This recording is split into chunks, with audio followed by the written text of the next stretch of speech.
جسي في خاطري يا شاغلا فكري هاجسي سبح معي في سجدة الوتر يا هاجسي في خاطري. لوگوں یہ دھرتی، یہ زمین، یہ سسٹم کیا اللہ رب العزت نے اس لیے دیا کہ یہاں پر گوروں کا قانون چلے، یہاں پر کالوں کا قانون چلے، یہاں پر سرخوں کا قانون چلے؟ نہیں.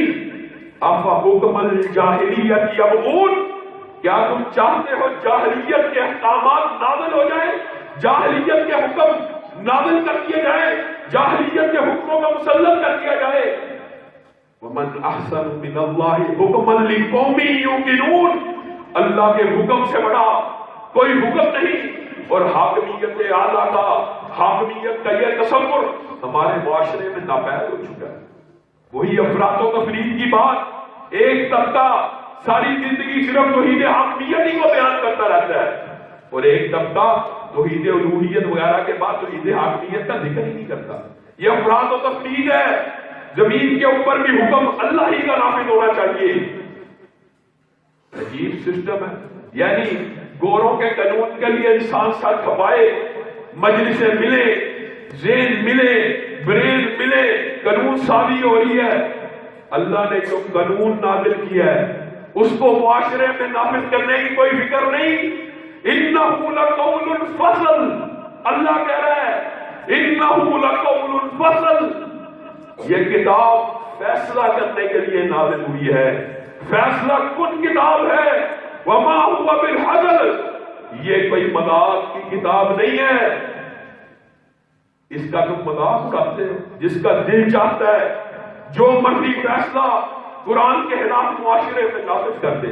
اللہ کی قسم یہ موضوع بڑا طویل ہے، لیکن چند گزارشات کسی اور طرف بھی آپ کے ساتھ کرنی ہے تو انشاءاللہ توحید کی اس قسم کے حوالے سے آپ کے سامنے مستقل طور پر گفتگو کرتا رہوں گا، تاکہ ساتھ ساتھ دوسرے مضامین بھی چلتے رہے. حضرت ابو بکر، حضرت عمر، حضرت عثمان، حضرت علی، یہ معاشرے کے اندر غلط فلسفہ مشہور ہے کہ جی دین صرف انسان کے ذاتی معاملات کو ڈیل کرتا ہے. اللہ کی قسم یہ گمراہی ہے. دین دنیا کے ہر معاملے کو ایڈریس کرتا ہے، ہر معاملے کے بارے میں گفتگو کرتا ہے. دین کا لفظی ترجمہ کیا ہے؟ دین ایسے اسلوب کو کہتے ہیں جو دنیا کو گزارنے میں انسان کا مددگار. یہ کیسا دین ہے جس میں سیاست کے بارے میں ذکر نہیں ہوگا، حکومت کے بارے میں ذکر نہیں ہوگا، اقتدار اور ریاست کے بارے میں اس کے اندر ذکر نہیں ہوگا؟ یہ فلسفہ غلط ہے، معاشرے میں پھیلایا ہوا. مولوی اور علماء کا کام ہے جس مسجد میں بات کریں، سیاست میں ان کا کیا کام ہے؟ اور سیاست چوروں اور لٹیروں کا کام ہے. کتنا سچی آرگومنٹ ہے، خود ہی آرگومنٹ دیتے ہو. یہ شریف بننے کا سیاست میں کیا کام ہے؟ یہ شریف کا نہیں کام تو پھر چوروں کا کام ہے. پھر چلاتے کیوں ہو؟ پھر وبیلا کیوں کرتے ہو؟ اللہ کی قسم دین دنیا کے ہر شعبے کو ایڈریس کرتا ہے. سیاست کا امام بھی. عجیب بات ہے، دل کئی دفعہ دکھی ہو جاتا ہے. ہمارے یہاں کیا کہتا ہے جی مسجد میں رسول اللہ امام، عبادات میں رسول اللہ صلی اللہ علیہ وسلم امام، لباس میں بھی رسول اللہ امام، حلیے میں رسول اللہ امام، بازار میں رسول اللہ امام نہیں. جتنا مرضی برا معاملہ کر لو، باہر نکلو، مسجد میں تو نبی کریم امام ہے، بازار میں امام نہیں. مسجد میں تو امام ہے، ریاست میں امام نہیں. مسجد میں تو امام ہے، سیاست میں امام نہیں. اللہ کی قسم نبی کریم کی زندگی پورے کا پورا نمونہ ہے.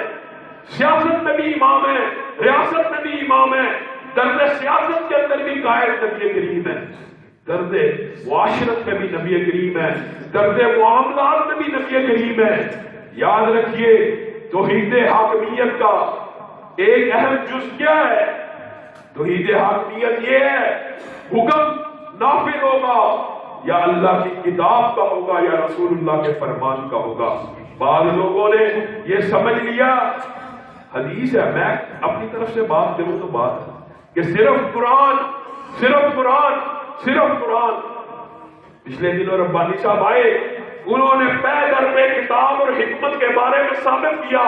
جہاں پہ کتاب اور حکمت لفظ آتا ہے اس کا مطلب قرآن و سنت ہوتا ہے، اور اسی پر بس ہے وَأَنزَلْنَا إِلَيْكَ الذِّكْرَ لِتُبَيِّنَ لِلنَّاسِ مَا نُزِّلَ إِلَيْهِمْ۔ اللہ کہہ رہا ہے میں نے آپ کے اوپر یہ قرآن نازل کیا تاکہ آپ لوگوں کو کھول کھول کر بیان کریں، اور ہمارے اوپر آپ کے بیان کی حفاظت ہے۔ قرآن کے اندر حدیث کا ذکر موجود ہے، قرآن کے اندر وحی کی 2 قسموں کا ذکر موجود ہے۔ یہی 2 قسمیں حاکمیت کا تصور رکھتی ہیں، انہی 2 قسموں کا حکم ہوگا۔ اللہ رب العزت نے خود ارشاد فرمایا ہے فَلَا وَرَبِّكَ لَا يُؤْمِنُونَ حَتَّى يُحَكِّمُوكَ۔ اللہ کہہ رہا ہے، قسم بھی کتنی عظیم اٹھا رہا ہے۔ اللہ کہہ رہا ہے مجھے تیرے رب ہونے کی قسم ہے محمد صلی اللہ علیہ وسلم۔ نہ جبریل کو رب، نہ جبریل کا رب کہا اللہ نے، لیکن یہاں پر لوگوں کی توجہ ایک بات کی طرف مبذول کروانی تھی کہ فیصل کون ہے، حکم کس کا چلے گا، حاکمیت اعلیٰ کس کی ہے۔ فلا وربک لا یؤمنون، اللہ کی قسم اے محمد تیرے رب ہونے کی قسم، دنیا میں کوئی اس وقت تک مومن نہیں ہو سکتا حتی یحکموک فیما شجر، یہاں تک کہ وہ آپ کی بات کو حرف آخر نہ مان لے، آپ کے فیصلے کو حرف آخر نہ مان لے۔ اسی پر بس ہے نہیں، حرف آخر ماننے کے بعد بھی اگر کسی کے دل میں کوئی تنگی پیدا ہوتی ہے وہ بھی مومن نہیں ہو سکتا۔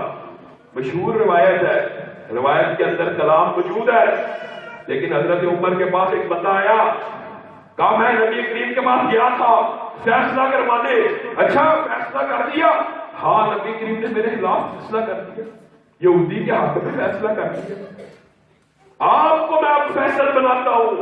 حضرت عمر جوش اور جذبات میں کپکپانا شروع ہو گئے، کہتے ٹھہر میں ابھی تیرا فیصلہ کرتا ہوں۔ اندر گئے، تلوار لے کے آئے، اس کی گردن کو تن سے جدا کر دیا اور کہا محمد کے فیصلے کے بعد عمر کو فیصلہ فاصل بناتا ہے، فیصل بناتا ہے۔